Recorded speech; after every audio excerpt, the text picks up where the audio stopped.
ఎంతసేపు వైఎస్ఆర్ కాంగ్రెస్ పార్టీ పాలన మీద బురద జల్లేటటువంటి కార్యక్రమంలోనే కాలయాపన చేస్తున్నారు తప్ప ఇప్పుడు మీ ప్రభుత్వం పనిచేస్తున్నటువంటి విధానం పట్ల మీరు మాట్లాడలేకపోతున్నారు. మొన్న చాలా చిత్రం, ఇంతకుముందు కూడా చెప్పా, సాక్షాత్ ఉప ముఖ్యమంత్రి గారు వెళ్ళిపోయాడు, రఫ్ సీ ఉంటే బోటులో వెళ్ళిపోయాడు, సీజ్ ది షిప్ అన్నారంట, సీజ్ చేశారంట, సినిమా డైలాగ్. నేను కూడా నిజమే అనుకున్నా ఆ రోజు చూసి. తర్వాత చూసింది ఏంటంటే కలెక్టర్ వెళ్ళాడు, అంతకుముందు షాన్ మోహన్ అంట బుధవారం వెళ్ళాడు, ఆ షిప్ను చూశాడు, లోపలంతా పరిశీలించాడు, దాని మీద యాక్షన్ అన్నాడు. యాక్షన్ అనేది మళ్ళీ ఇల్లు లేదు, ఎందుకు వెళ్ళారు నాకు అర్థం కాల. కలెక్టర్ వెళ్ళాడు, ఒకసారి పరిశీలన చేశాడు, దానిలో దొంగ బియ్యం ఉందన్నారు, దాన్ని సీజ్ చేయాలన్నారు, అయిపోయింది కదా, మళ్ళీ ఇల్లు ఎందుకు వెళ్ళారు నాకు అర్థం కాల. నాకు మళ్ళీ వెళ్ళి సీజ్ ది షిప్ అన్నాడంట. అదేమో ఫ్రంట్ పేజీలో వీడియోలు గందరగోళాలు సినిమాటిక్లో. నాకు ఇది చూస్తే ఏమనిపిస్తుంది అంటే ఒకసారి కలెక్టర్ చేశాడు, మళ్ళీ ఈ నీళ్ళు మళ్ళీ చేశాడు. నాకు తనికల బరిలి సినిమా ఒకటి గుర్తుంది నాకు, దానిలో జరగాలి చెల్లి పెళ్ళి మళ్ళీ మళ్ళీ ఇది తంతు, మళ్ళా సీజ్ చేస్తారా? ఏమైనా అర్థం ఉందా? ఇది పరిపాలన అనేది? మీకు పరిపాలన అసలు అర్థమైందా? వాట్ ఇస్ ది అడ్మినిస్ట్రేషన్ మీకు తెలుసా? రఫ్సీలోకి మీరు వెళ్ళిపోయారు, వద్దని చాలామంది అన్నారు, అనేటువంటి ప్రయత్నాలు కూడా చేశారు. ఇంకో మాట కూడా చెప్తున్నా ఇక్కడ, ఇవాళ మన నాదెళ్ల మనోహర్ గారు జనసేన సిద్ధాంతకర్త, ఆయన నేను ప్రెస్ మీట్ పెట్టి ఏదేదో మాట్లాడేటటువంటి ప్రయత్నం చేశాడు. ఏమంటాడంటే ఈ కాకినాడ పోర్ట్ 5 సంవత్సరాల్లో విచ్చలవిడిగా బియ్యాన్ని ఎగుమతి చేశారు, దొంగ బియ్యాన్ని. నేను ఒక మాట ఇక్కడ ప్రజలు కన్ఫ్యూజ్ కాకుండా ఒక మాట చెప్పాలి. మన రాష్ట్రంలో కాకినాడ పోర్టు నుంచి పెద్ద ఎత్తున బియ్యం ఇతర దేశాలకు ఎగుమతి అవుతుంది with the permission of the government, చాలా పెద్ద ఎత్తున. మన రాష్ట్రం నుంచే కాదు, బియ్యం ఒరిస్సా, ఛత్తీస్గఢ్, తెలంగాణ, ఇంకా దగ్గరగా ఉన్నటువంటి పోర్టులు లేనటువంటి రైసు పండేటటువంటి ప్రాంతాల నుంచి కూడా బియ్యం వచ్చి ఇక్కడ నుంచి ఎగుమతి అవుతాయి. చాలా పెద్ద ఎత్తున ఎగుమతి అయ్యేటటువంటిది కాకినాడ యాంకరేజ్ పోర్ట్. ఎందుకు ఇక్కడ ఇంత బాగా ఎగుమతి అవుతాయి అంటే, యాంకరేజ్ పోర్ట్లో ధరలు తక్కువ, ఎందుకంటే ప్లాట్ఫామ్ డీప్ సీ పోర్ట్ కాదు, నడి సముద్రంలో ఎక్కడో వెజల్ పార్క్ చేసి ఉంటుంది, పడవల్లో పెద్ద పడవల్లో బస్తాలు వేసుకుని అక్కడికి వెళ్ళి అక్కడి నుంచి ఆ వెజల్స్లోకి ట్రాన్స్ఫర్ చేస్తారు. ప్లాట్ఫామ్ ఛార్జెస్ పడవు. ప్రభుత్వం యొక్క సంస్థ యొక్క పోర్ట్ ఇది యాంకరేజ్ పోర్టు. దీనిలో అనేక వేల మంది పనిచేస్తుంటారు. ఏంటి, బియ్యం బస్తాలు దించేవాళ్ళు, ఎత్తేవాళ్ళు, మళ్ళీ పడవల్లో వేసేవాళ్ళు, మళ్ళీ అక్కడి నుంచి తీసుకెళ్లేవాళ్ళు, అక్కడి నుంచి వెజల్స్లోకి ఎత్తేవాళ్ళు. కొన్ని వేల కుటుంబాలు దీని మీద ఆధారపడి బతుకుతూ ఉన్నాయి. It is a very very genuine business.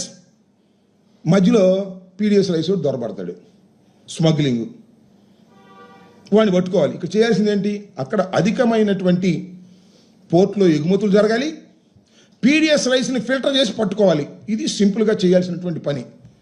అసలు మనోహర్ గారు చదివిన మొత్తం అంతా ఇక్కడ జరిగిపోతుంది, మొత్తం స్మగ్లింగ్ అంతా.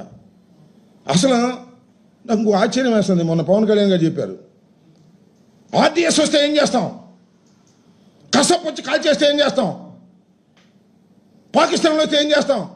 ఏం పోయగలమని నాకు అర్థం కాలేదు. మన పోర్టు గురించి అంత అభద్రతాభావంతో మాట్లాడుతున్నారు. పెట్టండి కానిస్టేబుల్స్ మొత్తాన్ని మీటర్ దించేయండి, మొత్తం టోటల్గా మీటర్ దించేసి బందోబస్తు చేయండి. మనోహర్ గారు అంటున్నాడు ఎవరిని లోపలికి వెళ్ళలేదంట, వీళ్ళే ఉన్నారంట, లోపలికి వెళ్ళిస్తారా? అక్కడ ఎంతమంది కార్మికులు వెళ్తున్నారు, ఎంతమంది కార్మికులు వస్తున్నారు, ఇదేమో టికెట్ పెట్టి చూపిస్తారా పోర్టు? నాకు అర్థం కాల. నువ్వు పంపించిన రోజు అందరినీ వరుసన క్యూ పెట్టి, ఎంత దుర్మార్గం నాకు అర్థం కాల.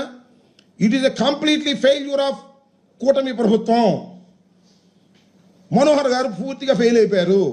అందుకని తోడుగా మన పవన్ కళ్యాణ్ గారిని తీసుకెళ్ళి సినిమాటిక్లో హంగామా చేసి పెద్ద డైలాగులు చెప్పి వారిని వారు దూషించుకుని చేసేటటువంటి కార్యక్రమం చేశారు. ఇది చాలా దుర్మార్గమైనటువంటి విషయం. అదేమంటే కొత్త వాదన ఒకటి తీసుకొచ్చాడు నిన్న. అదే ఇవాళ ఒక పచ్చపత్రికలో మెయిన్ హెడ్డింగ్ ఏమంటాడు, ఇది అరబిందోకి ఇచ్చిన తర్వాత, ఏది ఈ పోర్ట్ అరబిందో తీసుకున్న తరువాత పెరిగిపోయిందంట. ఏంటి? ఈ స్మగ్లింగ్. అరబిందో తీసుకుంది యాంకర్ పోర్ట్ కాదు, యాంకరేజ్ పోర్ట్ కాదు, కాకినాడ డీప్ సీ పోర్ట్. అది కేవీ రావు గారి దగ్గర ఉండేది. దాని నుంచి 41.2% అరబిందో వాళ్ళు తీసుకుంటారు.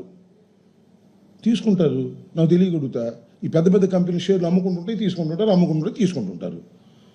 ఈయన మనోహర్ గారు చూడండి, మెడ మీద కత్తి పెట్టారంట.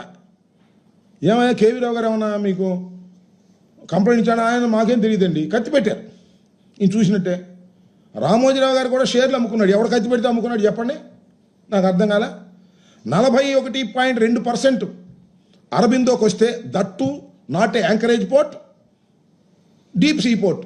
దానిలో వెరీ లిటిల్గా మాత్రమే రైస్ ఎక్స్పోర్ట్ అవుతాయి అక్కడ నుంచి, చాలా తక్కువగా. ఎందుకంటే ఖరీదు ఎక్కువ కాబట్టి లోడింగ్ ఛార్జెస్, ప్లాట్ఫామ్ ఛార్జెస్ పడతాయని ఆయనే చెప్పాడు. ఈ యాంకరేజ్ పోర్ట్లో 13-14 వెజల్స్ ఉంటే మొత్తం మీద కలిసి ఒక 16 ఉంటాయి. అంటే రెండు ఇక్కడ 14-13 వెజల్స్ ఉంటే అక్కడ 2 వెజల్స్ ఉంటాయి. మొత్తం జరిగేది యాంకరేజ్ పోర్ట్లో. వాళ్ళు వచ్చిన తర్వాత చాలా పెద్ద ఎత్తున జరిగిపోయిందంట స్మగ్లింగ్ అంతా కూడా. ఎందుకు మాట్లాడుతున్నారు నాకు అర్థం కాల. 5 మాసాల నుండి 6వ మాసంలో ప్రవేశించి అధికారం మీ చేతిలోకి వచ్చి మొత్తం అంతా నడిపే యంత్రాంగం అంతా మీ చేతిలో ఉండి మా మీద పడేటటువంటి ప్రయత్నం చేయడం చాలా దురదృష్టకరమైన మనవి చేస్తున్నా. అరబిందో ఎవరిది చెప్పాలి, లోతుగా ఆలోచన చేయాలి, లోతుగా విచారణ జరపాలి. ఎవడు కాదన్నాడు? కేంద్రంలో నువ్వే, రాష్ట్రంలో నువ్వే. బాగా లోతుగా విచారణ జరపండి. విచారణ జరిపి దోషుల్ని పట్టుకోండి. ఎవరు కదన్నారు? ఎందుకు మీరు ఈ ఉపన్యాసాలు చెప్తున్నారు? అసలు మీరెవరండి ప్రశ్నించడానికి? నాకు అర్థం కాదు. మేము కదా ప్రశ్నించాల్సింది. మాకు అప్పుడప్పుడు కన్ఫ్యూజ్ అవుతుంది. అధికారం ఉంది, వాళ్ళే మేమా? ఆయన ప్రశ్నిస్తున్నాడు. ఎవరు? నారాయణ మనోహర్ గారు ప్రశ్నిస్తున్నాడు, మన పవన్ కళ్యాణ్ గారు ప్రశ్నిస్తున్నాడు. అధికారంలో ఉంది మూడు. ఆయన ఒకరు ఉప ముఖ్యమంత్రి, ఇంకో ఆయన పౌర సరఫరాల శాఖ మంత్రి. వీళ్ళెళ్ళి కాకినాడలో ప్రశ్నిస్తున్నారు. ఏమిటి అన్యాయం? పీడిఎస్ రైస్ ఎందుకు వెళ్తుంది? ఎవరిని అడుగుతున్నావు స్వామి? నీ చెక్ పోస్టులు ఉన్నాయి అక్కడ, నీ ఆధీనంలో ఉంది.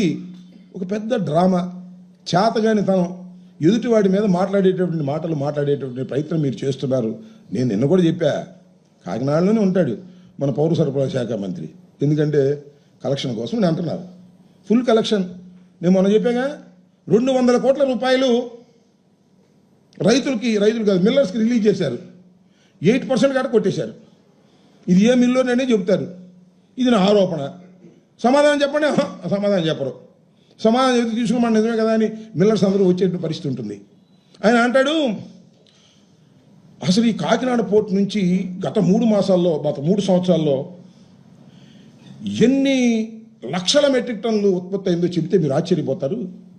1,35,00,000 మెట్రిక్ టన్నులు కాకినాడ పోర్ట్ నుంచి వెళ్ళింది.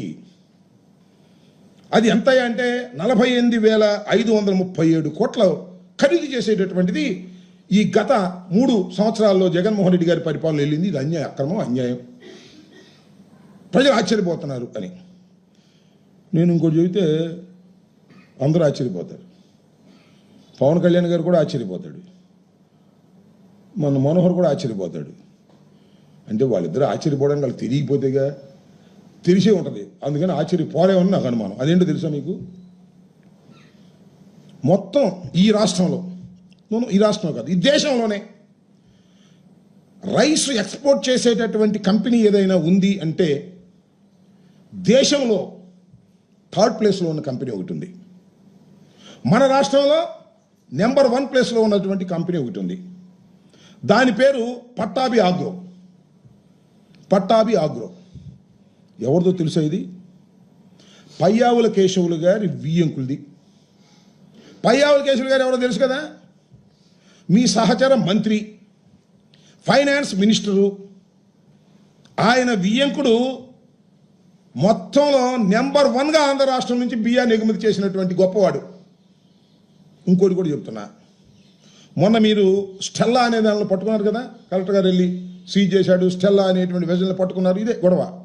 ఇవాళ మీరు డీప్ సీలో ఉంది ఒకటి, ఎంవి కనస్టర్ వెజల్ పేరు. దానిలో 42,500 మెట్రిక్ టన్నులు ఆల్రెడీ పట్టాభి ఆదుల వాళ్ళు లోడ్ చేశారు, ఇంకా కొంత లోడ్ చేయాలి. రఫ్సీ ఉంది కాబట్టి లోడ్ చేయడం లేదు. ఈ రఫ్సీ కొద్దిగా తగ్గిన తర్వాత అది కూడా లోడ్ చేసి దాన్ని ఎగుమతి చేయబోతున్నారు నైజీరియాకి. నా ఆరోపణ చెప్తున్నా, దీనిలో టోటల్గా పీడిఎస్ రైస్దే నేను ఆరోపణ చేస్తున్నా. పవన్ కళ్యాణ్ గారు, నువ్వు తమరు, నువ్వంటే బాగు తమరు, నాదెళ్ల మనోహర్ గారు మళ్ళా వెజల్లో వెళ్ళండి, సీజ్ ది షిప్ అని చెప్పండి. శభాష్. పయ్యవులు కేసులు గారి వియ్యంకుడిదైనా కూడా బ్రహ్మాండంగా పట్టుకున్నారా. నిజమైన నిజాయితీ పరులు మన పవన్ కళ్యాణ్ గారు, మనోహర్ గారు అని అందరూ ఆశ్చర్యపోతారు, మెచ్చుకుంటారు. ఇంటర్నేషనల్గా మీకు వచ్చేస్తాయి. ఇంటర్నేషనల్గా మంత్రి వియ్యంకుడినే పట్టుకున్నటువంటి పవన్ కళ్యాణ్ సిన్సియర్, సినిమాల్లోనే కాదు ఆయన హీరో, ఇక్కడ కూడా హీరే అని అనుకుంటారు. అంతేగాని కలెక్టర్ సీజ్ చేసింది మళ్ళీ వెళ్ళి పట్టుకుని సీజ్ ది షిప్ అని అంటాం కంటే అది జోక్, ఇది సీరియస్. దీని మీద మీరేమైనా చేయగలరంటే దాని మీద చేస్తారని నేను అనుకోను. చేస్తే మాత్రం నిజంగా I'm appreciating them very well అని కూడా మనం చేస్తున్నా.